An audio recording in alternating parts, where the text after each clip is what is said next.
Buenos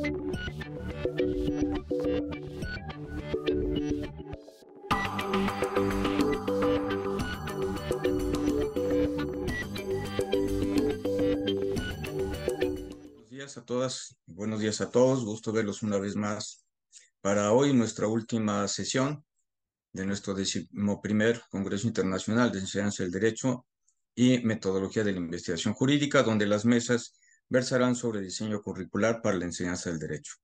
Pues me toca en esta ocasión dar esta plática, iniciar la mañana con esta plática, que es sobre un proyecto PAPIME que hemos desarrollado aquí en la universidad. Gracias, doctor. El doctor Enrique Cáceres Nieto, además de ser el coordinador de nuestro congreso, es licenciado en Derecho por la UNAM, tiene un doctorado en Derecho por la Universidad Complutense de Madrid, diplomado en Sistemas Expertos y Redes Neuronales por el Instituto Tecnológico Autónomo de México, es maestro en psicoterapia ericksoniana. También cuenta con un postdoctorado en el Laboratorio de Desarrollo Cognitivo y Aprendizaje Complejo por la Facultad de Psicología. Cuenta con diversos diplomados, entre ellos en sistemas complejos por el Instituto de Ciencias de la Complejidad de París, también en sistemas complejos y agentes por el Colegio de México, así como diplomado en complejidad y medicina por la Facultad de Medicina de la UNAM. Es investigador de tiempo completo en nuestro Instituto de Investigaciones Jurídicas de la UNAM, donde también se desempeña como coordinador del área de Filosofía del Derecho y responsable de la línea de investigación institucional en metodología de la investigación y enseñanza del derecho. Es investigador nacional nivel 3 por el Sistema Nacional de Investigadores del CONACYT, presidente de la Sociedad Paradigmas Emergentes en Derecho y Filosofía Jurídica, miembro fundador del Law and Complexity Institute, consejero presidencial de la World Complexity Science Academy, coordinador y responsable técnico del proyecto CONACYT, Fronteras de la Ciencia, Constructivismo, Cognición, Complejidad y Derecho. Cuenta con distintas estancias de investigación en diversos países. Tiene un currículum muy amplio, no tendríamos oportunidad de leerlo de forma completa, pero entonces le cedo la palabra al doctor Enrique para dar inicio a su conferencia magistral. Muchísimas gracias, doctor. Muchísimas gracias a ti, Pati, por la amable presentación. Y bueno, si me permiten, entonces voy a compartir pantalla. Bueno, pues vamos a iniciar entonces con un pequeño video que da una explicación acerca de en qué consiste este proyecto que les voy a presentar.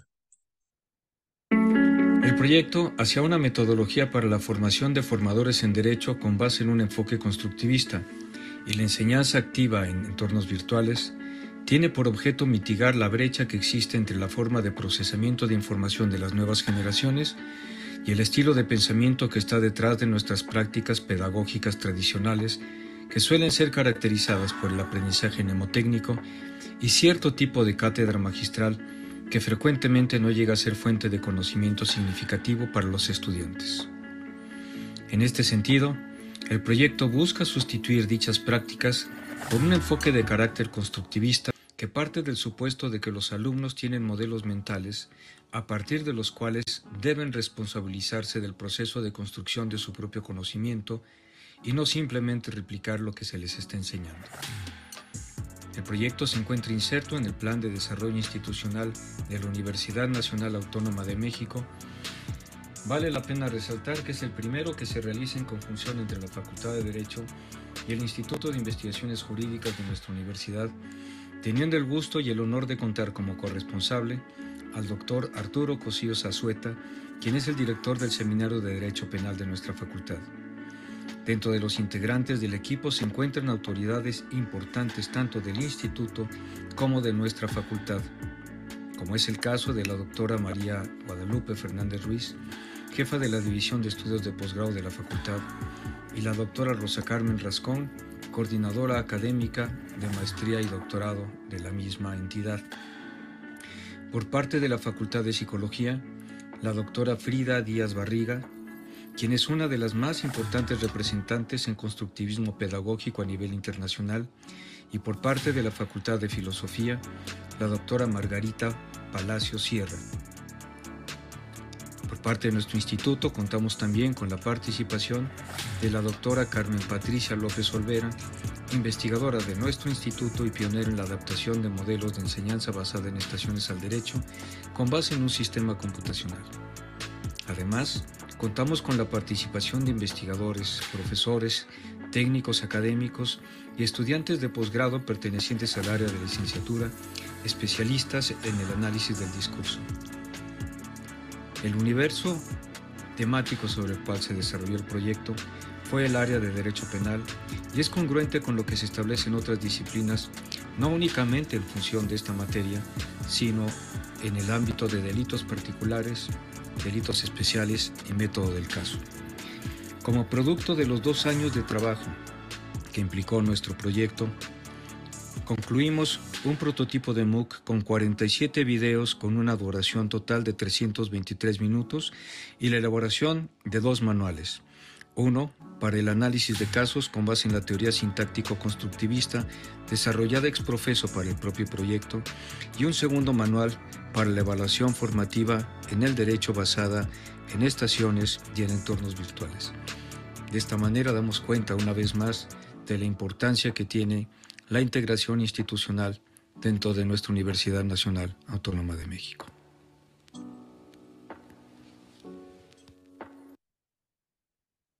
Muy bien, quisiera empezar con la siguiente frase. Recordar que en el caso del derecho no tenemos ni martillos ni desarmadores, sino que el derecho no es sino lo que enseñamos y la manera en la que lo enseñamos. ¿Qué es lo que está detrás de la presentación del proyecto que acaban de escuchar? La parte teórica, el desarrollo más importante, pues tiene que ver con algunas de las cosas que han estado surgiendo sistemáticamente a lo largo de nuestro Congreso. Y me permítanme enfocarlo de la siguiente manera. Haciendo una revisión histórica de la historia de la epistemología, podemos distinguir dos grandes bloques. Uno que corresponde a la epistemología especulativa, que va de Grecia hasta el siglo XIX, principios del XX, y que comprende también a la escolástica y el racionalismo, y después del siglo XX, el empirismo, caracterizado por la exigencia de la verificación empírica de lo que se afirma. Esto es relevante para nosotros porque las distintas concepciones acerca del derecho a lo largo de la historia son subproductos de los paradigmas vigentes en una época determinada. Así, por ejemplo, de Grecia tendríamos como ejemplo a Antígona, de la escolástica, la Suma Teológica, del racionalismo el Leviatán, pero también puede ser citado el racionalismo español, etc. Y cuando predomina el enfoque empirista surge el positivismo jurídico, así como las posturas realistas, la jurisprudencia sociológica, etc. Ambos se encuentran en crisis y no puedo profundizar por razones de tiempo mucho en esto. Sin embargo, es necesario pensar en un nuevo punto de partida. Algunas reflexiones breves sobre esto. En el estilo en el cual se producen las teorías y la manera en la que enseñamos en derecho, tenemos reminiscencias platónicas, seguimos preguntando por esencias, lo cual ha sido ampliamente superado por la filosofía analítica en otras áreas del conocimiento. Tenemos reminiscencias escolásticas, por ejemplo, representadas por algunas posturas naturalistas. Y también tenemos reminiscencias de la especulación subjetiva de carácter racionalista, que es donde centraré básicamente mi atención. Algunas de las cosas que se han estado diciendo a lo largo del Congreso es que ya no podemos seguir funcionando con el mismo tipo de teorías, el mismo tipo de libros y de dogmática que no sincroniza con el pensamiento actual de nuestros alumnos. Veamos algunos ejemplos del tipo de discurso que podemos encontrar caracterizando este tipo de dogmática, que no únicamente está presente en México, sino por lo que hemos podido constatar en América Latina e incluso también en España. La esencia reivindicatoria de la legislación fundamental del trabajo. Los alumnos se pueden preguntar, ¿qué es eso de una esencia reivindicatoria? ¿Qué significa que una ley tenga lados invisibles? ¿Cómo operacionalizo afirmaciones de este tipo? Otro ejemplo, hemos asentado que en el juicio de amparo tiene como objeto connatural a su esencia, o más adelante que la esencia teleológica del amparo radica en. Una vez más, las preguntas son, ¿qué significa un objeto, un objetivo connatural a la esencia de una institución jurídica? ¿Qué es una esencia teleológica? ¿Cuáles son las condiciones de verdad de estos enunciados? ¿Cómo los operacionalizo en la práctica? Con respecto al positivismo jurídico, dejando ya un momento de lado el racionalismo, pues podemos encontrar que los soportes del mismo se encuentran en crisis. Recordemos que para el empirismo la verificación empírica es lo que permite validar los conocimientos, los enunciados que afirmo acerca del mundo. Pues veamos rápidamente aquí este ejemplo. Tenemos la imagen de Gestalt que todos conocemos, que corresponde a dos rostros enfrentados con una copa. Ahora rápidamente voy a emitir una serie de enunciados lingüísticos que generarán modificaciones en sus mecanismos de sensopercepción. Aquí les pediría ahora que vean un alfil de ajedrez, que vean ahora un peón de ajedrez, que vean una columna, que vean un candelabro. Es decir, no es cierto que lo que percibimos determine lo que podemos asumir como conocimiento. Imaginemos que entramos a un laboratorio de física teórica donde un físico está viendo una pantalla con burbujas. Si le preguntamos qué está viendo, seguramente nos dirá que está contando procesos subnucleares. Esto es relevante porque nos lleva a concluir que no es tanto que la realidad determine nuestras teorías, sino nuestras teorías las que pueden permitirnos ver algo como real. El problema es que con este tipo de teorías, en la actualidad, no hemos generado aprendizaje significativo, lo cual se puede verificar fácilmente con un experimento que realizo con mis estudiantes de posgrado cuando les pregunto qué es lo que recuerdan de la totalidad de libros que estudiaron durante la carrera. Y la respuesta frecuentemente es el silencio. Ante esta situación podemos afirmar que el avance del conocimiento, como en otras áreas, aquí por ejemplo estamos representando la comunicación con el código Morse en la Primera Guerra, pues llegan a estar desfasados con los avances del conocimiento general y es necesario actualizarlos, lo cual sucede en el ámbito, esta es una de mis propuestas centrales, en el ámbito de la revisión de la teoría del derecho, particularmente de la dogmática. Ya es momento de dejarla descansar en paz y darle gracias por sus servicios, porque parte de supuestos epistémicos obsoletos no sincroniza con el pensamiento de las nuevas generaciones y está desfasada con respecto a paradigmas de conocimiento más general. Para este fenómeno, es necesario entonces hacer un cambio de paradigma, y aquí citamos a Thomas Kuhn, que lo que implica es un nuevo punto de partida. Y por cierto, para esta situación de la necesidad de repensar el derecho y jubilar la vieja dogmática, la doctora López Olvera ha generado un muy interesante neologismo que nos permite hablar de necrodogmática. Mi propuesta es el constructivismo jurídico, en el que seguramente algunos de ustedes saben, he estado trabajando hace ya varios años, y que defino como un enfoque epistémico, teórico y metodológico naturalizado, es decir, basado en la ciencia, mediante la integración de ciencias cognitivas, teoría de sistemas complejos, filosofía jurídica, entre otras cosas. Su objetivo es actualizar nuestra comprensión de la manera en la cual el derecho incide en la construcción de la realidad social a través de agentes e instituciones. Algunos conceptos relevantes para esta plática que incorporan el constructivismo jurídico es el de reglas constitutivas y hechas institucionales de John Searle. Para él, existen ciertos hechos en el mundo que podemos percibir y darle sentido únicamente porque previamente hubo actos de habla, reglas que determinaron la posibilidad de existencia de esos hechos, como ocurre con el ajedrez. Que podamos ver hechos ajedrecísticos en el mundo presupuso la creación del juego a través de reglas que son actos del lenguaje. Y una vez lo conecto con lo que vimos con los dos rostros enfrentados en una copa, cuando les indiqué que el lenguaje debe generar modificación de sus esquemas de sensopercepción. La tesis que sostengo es que el derecho puede entenderse como un sistema de reglas constitutivas que determinan la posibilidad de existencia de hechos jurídicos institucionales, así como la posibilidad de hacerlos desaparecer cuando abrogamos o derogamos. Conceptos de las ciencias cognitivas, modelo mental. Denota las representaciones que hacemos como resultado de sistematizar cognitivamente de cierta manera en la información. Esto correspondería, en el ejemplo del físico ante la cámara de burbujas, a sus modelos mentales en tanto físico derivados de su formación o su entrenamiento, que son los que le permiten ver en el mundo cosas que nosotros no vemos. Provenientes de la teoría de sistemas complejos, la definición misma de un sistema complejo como aquel cuya dinámica no es el resultado de una unidad de control central, sino de la interacción autoorganizativa de sus elementos constitutivos.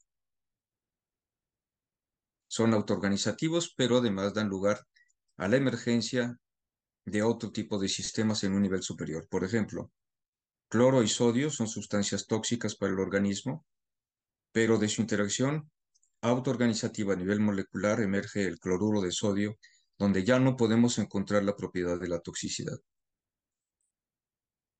Muy importante para esta plática, se define a través de relaciones codependientes, es decir, cada uno de los elementos constitutivos del sistema participa en la configuración de su morfología y su dinámica, de tal suerte que una modificación en algún punto puede llevar a cabo un cambio dentro de la estructura como de la función del mismo. Si imaginamos que esto está representando conexiones neuronales derivadas de la lectura de una novela de Agatha Christie, en la que nos ha hecho suponer que el asesino es el mayordomo, en un momento dado nos da información en la cual se revela que en realidad era el ama de llaves. Lo que hacemos en ese momento es una reconfiguración de esta conectividad neuronal que, como veremos más adelante, es relevante. Piensen en el derecho, por ejemplo, en una prueba superveniente. Para que no sea tan abstracto, veamos ejemplos de algunos sistemas complejos y lo extendido que se encuentran estos en distintas áreas del conocimiento. Aquí estamos viendo peces. Noten ustedes que no hay ningún pez que esté funcionando como líder. Lo que emerge es esta autoorganizatividad que da la apariencia de ser un nivel más grande para poder orientar a su depredador. El mismo fenómeno podemos encontrar, por ejemplo, en las hormigas. Cada hormiga individualmente considerada es un agente estúpido, pero de su interacción autoorganizativa emerge comportamiento inteligente que además puede dar lugar a diferentes tipos de procesos autoorganizativos.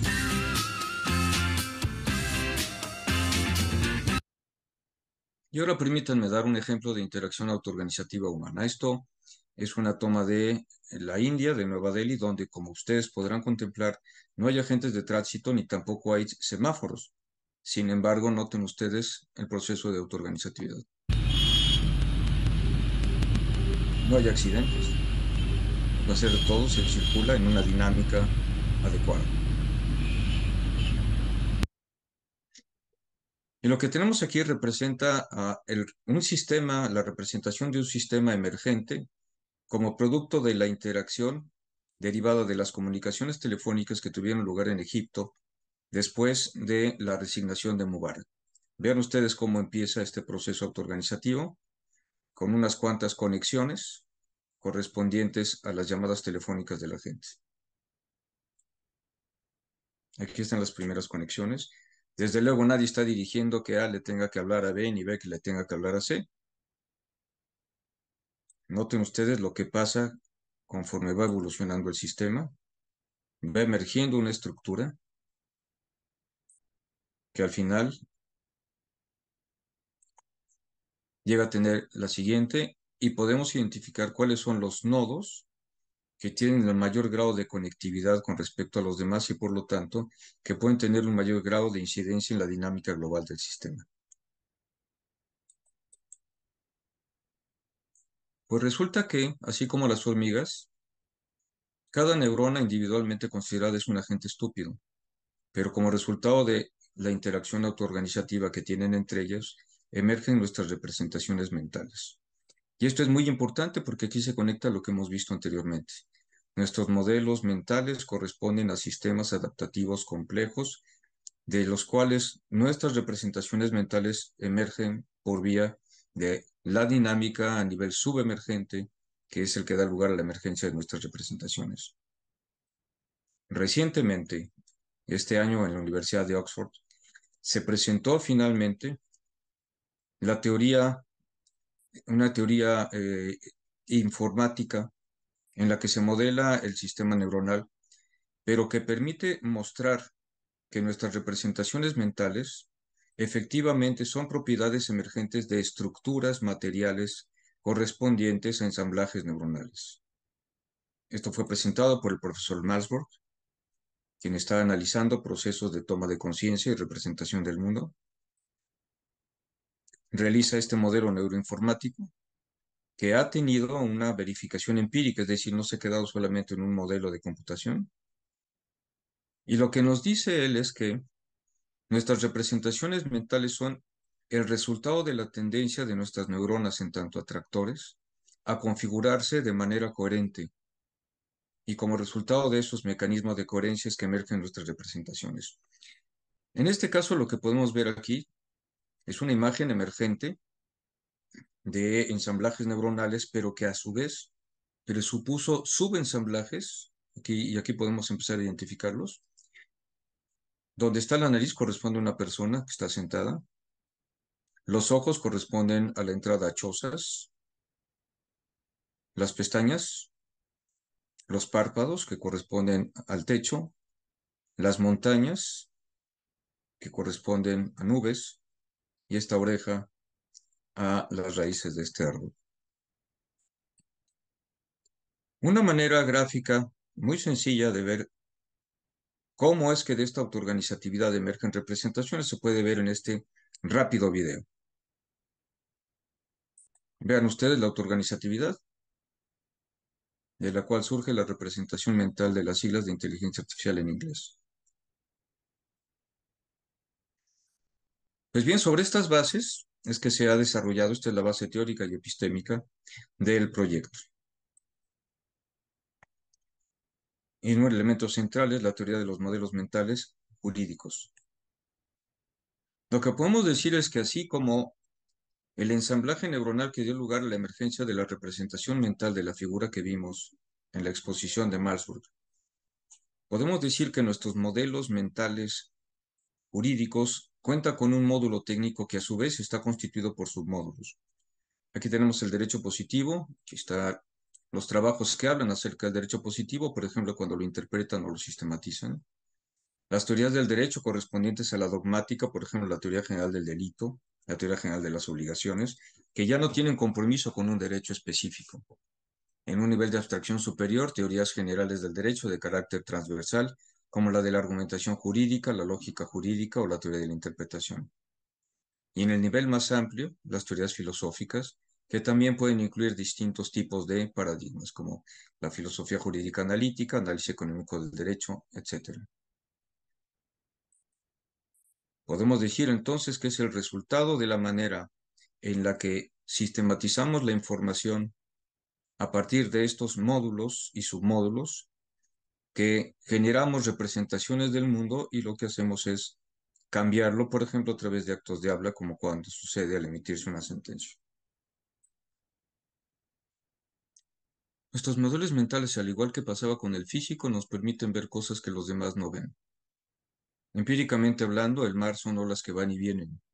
Sin embargo, los juristas distinguimos entre aguas nacionales y aguas internacionales. Si buscamos el referente empírico, no está en ningún lado. Es el resultado de la manera en la que las reglas constitutivas de los tratados internacionales han tenido un impacto en nuestros modelos mentales y en los procesos cognitivos que hacen que veamos en el mundo algo que el derecho ha constituido. Un antecedente de estas ideas que lo encontré hace poco y es algo que casi no se cita, es este pasaje de Kelsen. Así como el caos de las percepciones sensoriales deviene cosmos gracias al conocimiento científico que lo introduce un orden, así la masa de las normas jurídicas generales e individuales establecidas por los órdenes jurídicos, es decir, el material ofrecido a la norma jurídica se vuelve un sistema unitario y coherente, esto es, un ordenamiento jurídico gracias a la actividad cognoscitiva de las ciencias jurídicas. Aquí yo lo que haría es modificar en ciencias jurídicas porque las ciencias jurídicas no basan procesos cognitivos. Esos tienen lugar en los teóricos y en los operadores jurídicos. Sin embargo, en una investigación que hemos realizado recientemente en conjunción con mi laboratorio y el Centro de Ciencias de la Complejidad, hemos encontrado que nuestros modelos mentales técnicos con sus submódulos no participan de manera independiente, sino que participan en conexión y en procesos autoorganizativos con muchos otros elementos o variables cognitivas que implican, por ejemplo, sesgos cognitivos, teorías implícitas, experiencias subjetivas, inferencias espurias, etc. Pero que además no ocurre solamente en nuestro espacio individual, sino que es el resultado de la interacción que tenemos en nuestras dinámicas con otros colegas, o incluso de la cultura organizacional de los lugares en los cuales realizamos nuestras labores. E incluso puede implicar la interacción interinstitucional.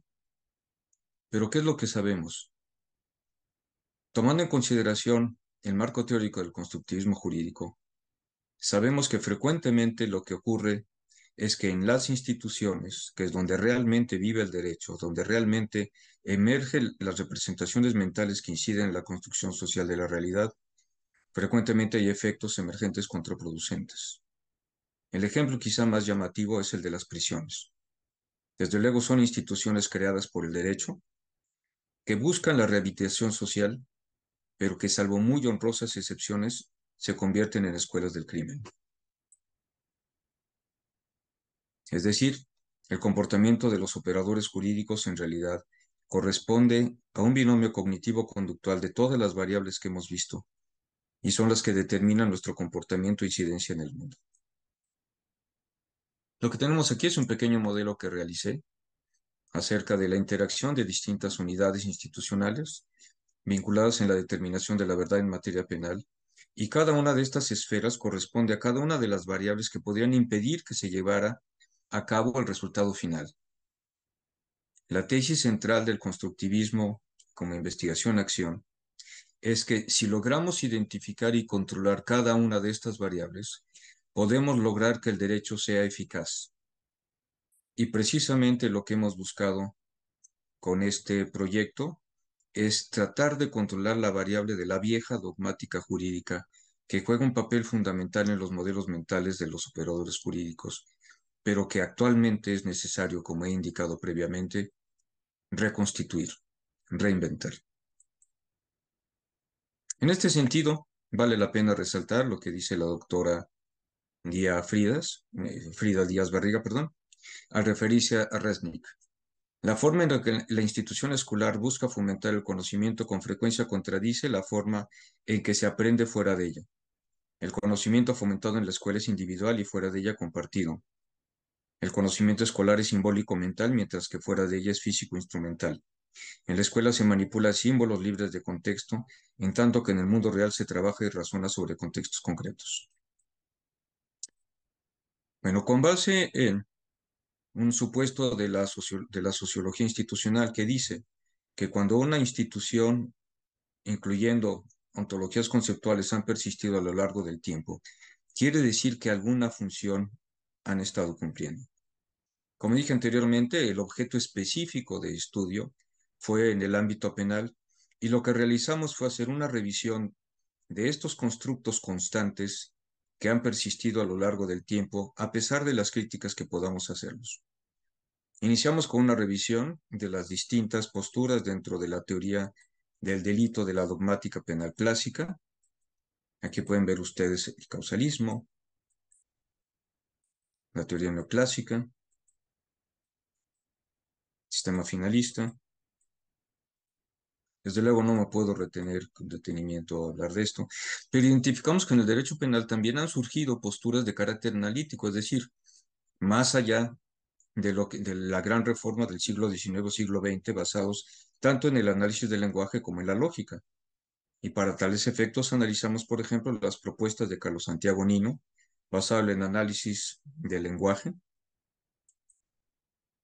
como las de la doctora Olga Islas, que lo que nos presenta es una teoría sintáctica de carácter lógico, que le permite a través de una teoría de distintos niveles de lenguaje producir o generar los distintos tipos penales que pueden inducirse a partir del derecho positivo.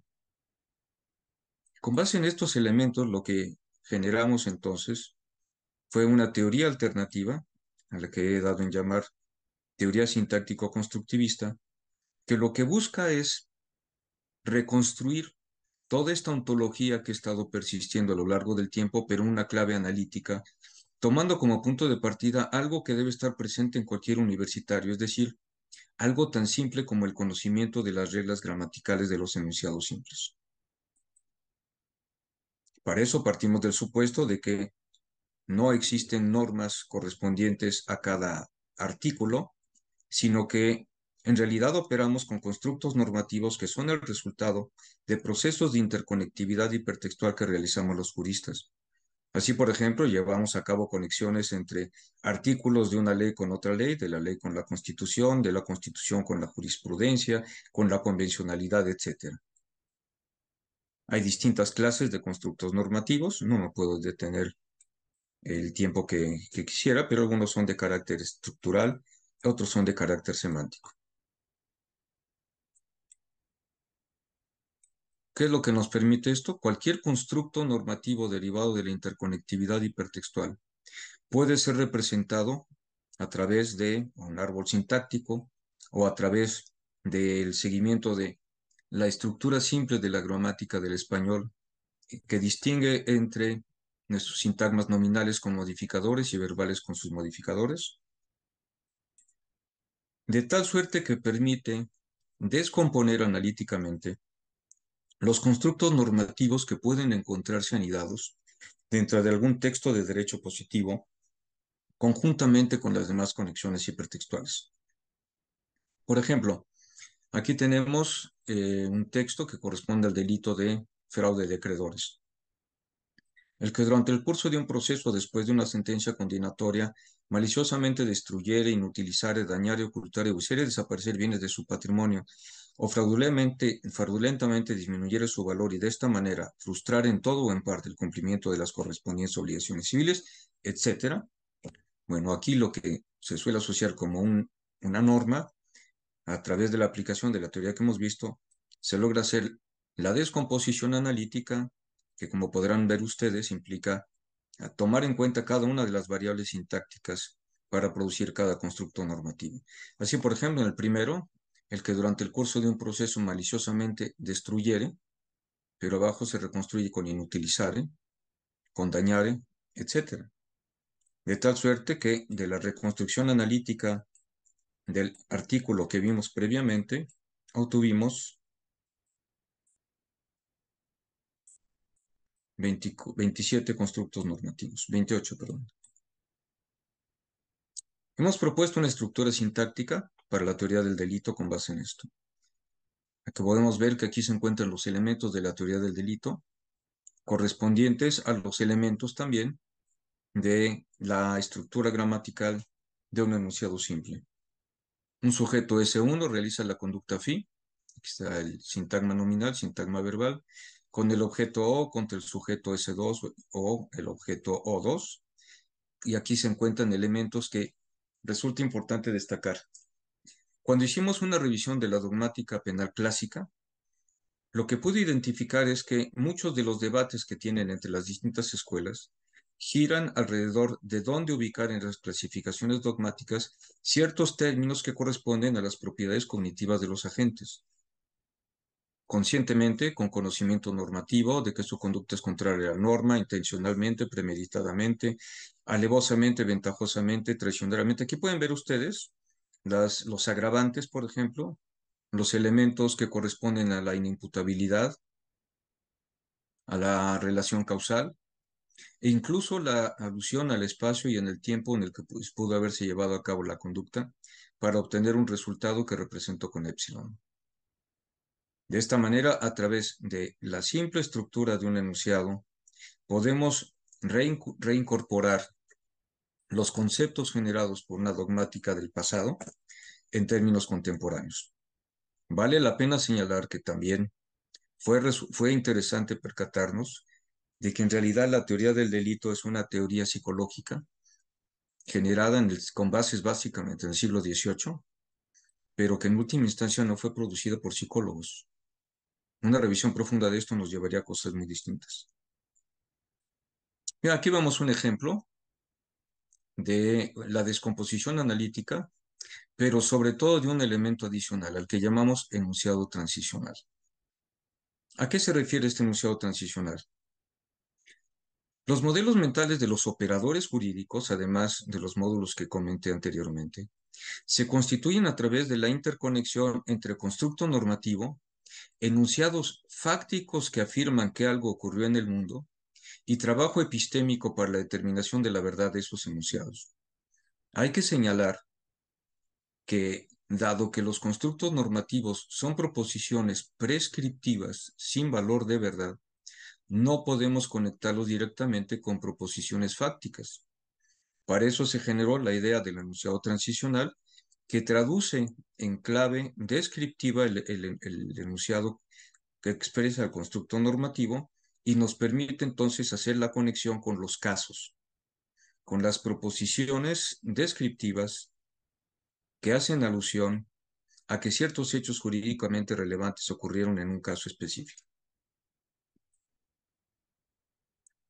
Aquí podemos ver que la misma estructura sintáctica de los constructos normativos es la estructura sintáctica de las proposiciones descriptivas que forman parte de las narrativas de hechos, lo que nos permite establecer la conexión uno a uno entre elementos normativos y elementos fácticos. Otro elemento fundamental, muy vinculado ya con los casos, es el que se refiere a modalidad de instanciación normativa. Quiere decir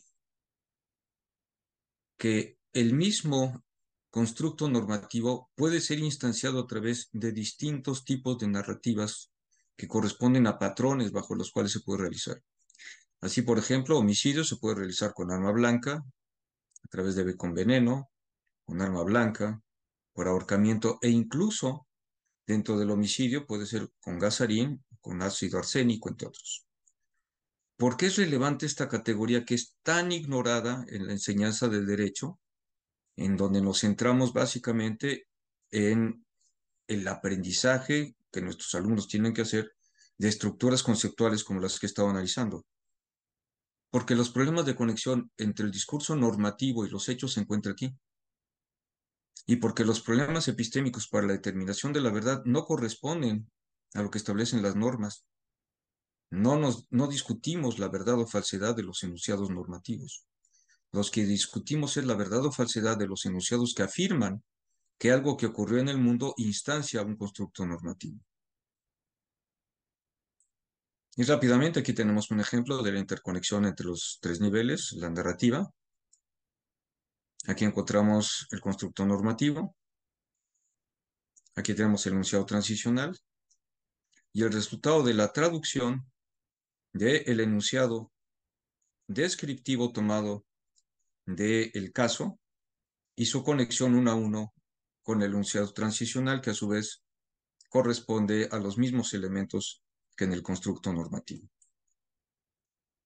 Bueno, rápidamente les comento que con base en esto hemos elaborado una metodología para la generación de casos que puede ser iniciando a través de la elección de material normativo para después producir el caso, o a partir del caso para después hacer que se identifique cuál sería la estructura normativa correspondiente. Es muy importante rescatar aquí lo que vimos cuando hablábamos de relaciones codependientes en la definición de un sistema complejo. ¿Por qué?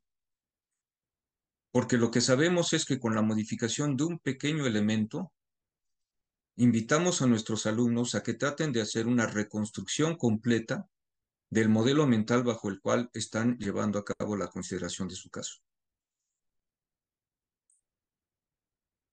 Y para finalizar, veamos un ejemplo breve de una parte de una clase muestra por parte de mis alumnos de posgrado. Bueno, buenos días. ¿Se escucha? Yo soy Marisol Ramírez. Sí, doctor, perfecto. Bien. Junto con mi compañera Noemí Verónica Silva Pérez y Van a María hablar del delito de feminicidio. Aquí razones de tenemos género la cuando elección. concurra alguna de Aquí está la elección de el derecho positivo. las siguientes circunstancias. Concretamente, se Vemos que hay llevará a 7 cabo la fracciones. reconstrucción Nosotros analizamos la fracción séptima de una del Código fracción. Penal Federal, que consiste en que el cuerpo de la víctima sea expuesto o consiste en que el cuerpo de la víctima sea expuesto o exhibido en un lugar público. En el caso del artículo del Distrito Federal es el 148 y ahí corresponde a la fracción sexta, que es el cuerpo de la víctima sea expuesto, depositado o arrojado en un lugar público. ¿Alguien podría decirme respecto de estos artículos y fracciones cuáles son las coincidencias y si podrían desagregar o descomponer las oraciones, subordinadas de cada una de las fracciones. Aquí las ponemos para un poquito de ayuda. Respecto a la fracción séptima, ¿alguien podría decirlo? Bien, ahora lo que corresponde es que van a hacer la descomposición analítica de cada uno de estos enunciados y que incluso pueden representar ya en términos de un análisis sintáctico. Nosotros vamos a hacer el análisis respecto del constructo normativo que está en el primer expuesto, que es respecto de que sea expuesto precisamente el cuerpo de la víctima. Podemos ver que se hace un análisis sintáctico, incluso Exacto, podría ser cometer. a nivel formal. Aquí está la descomposición de los distintos elementos gramaticales, la formulación del enunciado transicional. Yo. Sí. Pues en primer lugar, para hacer el enunciado transicional habría que pasar los verbos a un modo indicativo en el que ya se están expresando pues, los hechos de forma cierta y entonces ya quedaría algo más estructurado como que el sujeto privó de la vida a una mujer por razones de género y expuso su cuerpo en un lugar público, que ya serían verbos que son afirmaciones en pasado de la tercera persona. Bueno, buenos días. Perdón. Yo soy por razones de género y expuso su cuerpo. Ahora veamos la narración del caso. De género en este delito. Durante la misma, Marco Antonio privó de la vida asfixiándola con las manos. Posteriormente tomó el cuerpo y la subió a su vehículo y la colocó en la plancha del Zócalo de la Ciudad de México, exponiendo su cuerpo en ese lugar. Como vemos aquí, se inició por la selección del material normativo, se hizo la descomposición analítica, se ha generado el enunciado transicional, tenemos la narración del caso. Entonces, basándonos en esto, ¿cuáles serían los elementos que podemos encontrar siempre en una fórmula bien formada? Aquí está una representación ya sintáctica. El elemento deóntico, en el que van identificando los distintos elementos que constituyen la estructura lógica de una norma. Si estamos hablando del delito de feminicidio. Y que representan incluso aquí. Luego vamos a poder leer lo que tenemos una conjunción, porque aquí son dos conductas. La segunda conducta, el segundo fi, sería ya en específico que expuso el cuerpo y con sus respectivos modalidades de espacio-tiempo, ¿no?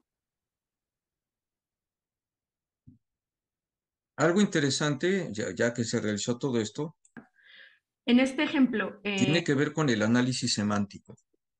Es decir, se hizo la descomposición, incluso se analizó la estructura lógica del constructo normativo, y ahora se puede proceder a un análisis de carácter semántico.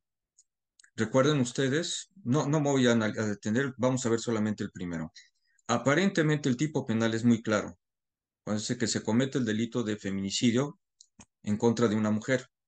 Pero vamos a ver cómo se puede problematizar algo que parece tan claro y lleva a cabo una reconfiguración de los modelos mentales de los alumnos, de los estudiantes, cuando están considerando variables fuera de la relación de asignación de notación típica.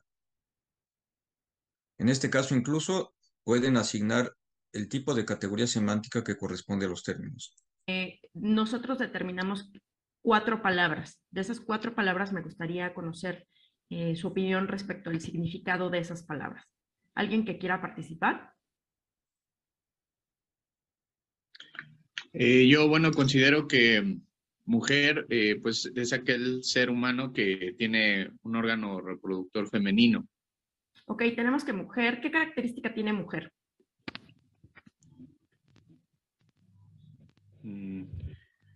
Que, está repleta de vaguedad. ¿Es vaga? Sí. ¿Por qué? ¿Por quantum o por quórum? Por quórum. ¿Por quantum? Por quantum. Noten ustedes, Miguel hace una propuesta de la calificación de la categoría semántica en términos de vaguedad de cierto tipo y los propios compañeros corrigen que sí se trata de vaguedad pero de otro tipo. Noten ustedes que Miguel dio una definición típica de la expresión mujer. Vamos a ver qué sucede ahora. Sí, Ah, perfecto. muy bien. Y a ver, ¿qué pasaría, por ejemplo, si en el ejemplo que tenemos arriba, su novia Marta fuera una persona que cotidianamente se viste de mujer, pero no tiene órganos sexuales reproductivos de mujer, no ha iniciado ningún proceso eh, médico para transformarse en mujer. De hecho, su identidad sigue siendo hombre, ustedes revisan su INE, sigue siendo hombre, no hay ningún proceso tampoco de tipo gonadal para cambiar, ¿no? Entonces, ¿qué opinarían ustedes? ¿Hay feminicidio o no? Únicamente ella se vestía de mujer y su novio no se había dado cuenta. Ella se asume su expresión de género es femenino, ¿no? Sí, pero únicamente Entonces, con él, porque con todos los demás, pues, ante los demás colectivamente sigue siendo hombre. De hecho, no se llama Marta, en realidad se llama Diego. yo creo que sí hay feminicidio, porque toda vez de que ella, su expresión de género ante él es femenino, y lo que establece el tipo penal en este sentido es de que estas cuestiones sean de género, existe esa relación sentimental. Al existir la relación sentimental y su pareja tenía conocimiento de sus expresiones de género, creo que sí se actualiza el tipo penal de feminicidio. Perdón. Como pudimos ver, ahí ya hay un debate interesante y este debate es el resultado de la análisis semántico del término mujer y un problema en el cual, en el caso concreto, en una modificación que se hace al caso concreto, ya sale del dominio de denotación clásico.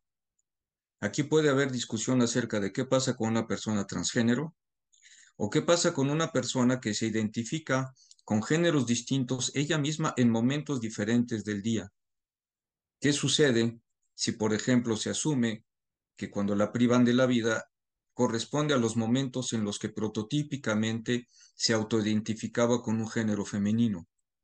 En esos supuestos diríamos entonces que se satisface el tipo de delito de feminicidio, sí o no.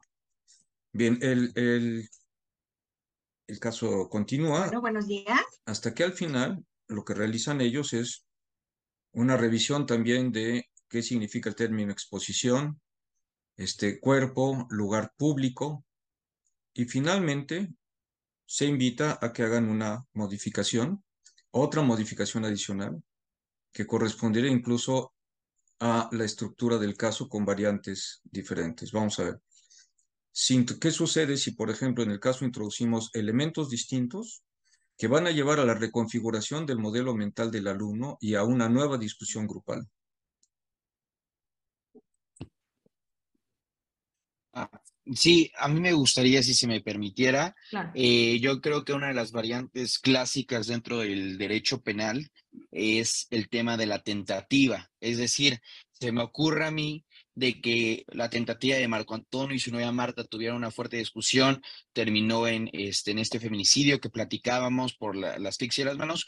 Sería que a lo mejor llegara una persona o un factor externo evitara la conclusión del feminicidio, ¿no? Se me ocurre. Gracias, Ayrton. Sí, efectivamente, de hecho, era uno de nuestros ejemplos respecto a la Muy bien, tentativa, que pueden Marco ver aquí Antonio ustedes, y Marta tuvieron una discusión, pero entre pueden ver ustedes cómo la introducción de distintos elementos en la propia narrativa obliga a los alumnos a una reconfiguración de sus modelos mentales. En este caso, por ejemplo, se podría pedir ahora genera un caso en el que hay una complicidad, o en el que hay tentativa, o en el caso en el que hay un inimputable, sin que necesariamente se les expliquen ellos de manera expresa cuáles son las categorías del delito que son las que corresponderían al ajuste en la narrativa. Pues bien, de esta manera vemos un ejemplo de cómo se ha aterrizado todo el marco teórico desarrollado en nuestro proyecto PAPIME, que es el que tenemos pensado trabajar en protocolo compartido, que por razones ajenas a nuestra voluntad, por causa mayor, no podremos tener en este momento, pero que a quienes estén interesados pues los convocaremos probablemente en enero para que podamos sumarnos a este ejercicio. Déjenme concluir comentándoles que pues realizamos ya un taller con profesores de nuestra Facultad de Derecho con resultados muy alentadores. Pues muchísimas gracias y quedo a su disposición por si hubiera algún tipo de pregunta. Adelante, por favor. Pues mira, yo creo que ya nos quedan un par de minutos. Yo creo que ya podemos pasar al inicio de las mesas y en todo caso, pues convocaremos a quienes deseen sumarse a este proyecto a cuando tengamos el MOOC, que como habrán visto consta de cerca de 50 videos, puedan tener acceso a él y generemos una dinámica de ejercicio común y de probable desarrollo con otros colegas, miembros de nuestra propia red. Entonces, sin más, si te parece bien, podríamos ir pasando a la primera mesa de esta mañana, la mesa número 15 de nuestro congreso, que versará sobre diseño curricular para la enseñanza del derecho y que tendrá a cargo en la moderación a Carlos Alfredo Pérez Fuentes. Adelante, Doctor, por perdón favor. que lo interrumpa. Me Sí, Pati, parece que sí tenemos una pregunta que sería importante que usted les comparta con respecto al proyecto. cómo Nos no. preguntan sobre la percepción de los profesores con respecto al proyecto. Muchas gracias. Yo digo que al principio les costaba trabajo, imaginen ustedes lo que significa que en unas cuantas horas, bueno, fueron ¿no? 3 días más o menos. Imagínense que de repente te están poniendo en cuestionamiento la dogmática penal que está circulando en los libros, en los planes de estudio, que se imparten por parte de los profesores, que les han dado prestigio profesional, etcétera. Entonces, al principio les costaba trabajo. El cambio empezó a darse cuando empezaron a tener ejercicios en la práctica y se empezaron a dar cuenta que, por otra parte, este tipo de propuesta teórica sincroniza mucho mejor con las reformas actuales en materia penal, que ya no es necesario tener toda esa parafernalia discursiva en la cual se tenía que justificar en relación a términos afectados de vaguedad o semánticamente indeterminados, como los de las distintas dogmáticas penales, con un problema adicional. Independientemente de lo farragoso que son los términos de esta dogmática vieja, pues resulta que si alguien suscribía una dogmática, por ejemplo, de la escuela clásica, y otro suscribía de la escuela finalista, otro era funcionalista, pues resulta que la justificación de por qué se había cometido el mismo delito, con consecuencias normativas y decisiones diferentes, pues iba a ser un resultado del tipo de escuela dogmática que se suscribiera.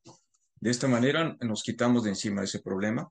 Todos se manejan con algo tan común y tan estándar como las reglas de análisis gramatical simples, que, como ustedes vieron, incorporan la ontología que ha permanecido de manera constante a lo largo de las modificaciones de las distintas teorías del delito a lo largo del tiempo. Entonces, sí, quedaron muy satisfechos. La idea es convocarlos a un siguiente ejercicio el próximo año, también a profesores de la facultad, porque como habrán visto ustedes, el título es hacia una metodología para la formación de formadores. En este caso, nuestro target no son los alumnos directamente, sino son los profesores, de tal suerte que ellos puedan formar a sus alumnos de una manera diferente, sincronizados con sus propios casos. Cuando concluimos el proyecto, fue el año pasado, todavía no había ocurrido la irrupción de ChatGPT, pero obviamente en la siguiente etapa estaremos considerando ChatGPT, por ejemplo, para la predicción de casos y de las variaciones de los casos. Pero ya eso, pues, los mantendremos al tanto y lo compartiremos el año entrante. Muchísimas gracias, Pati. Si no hay nada más. Muchas gracias.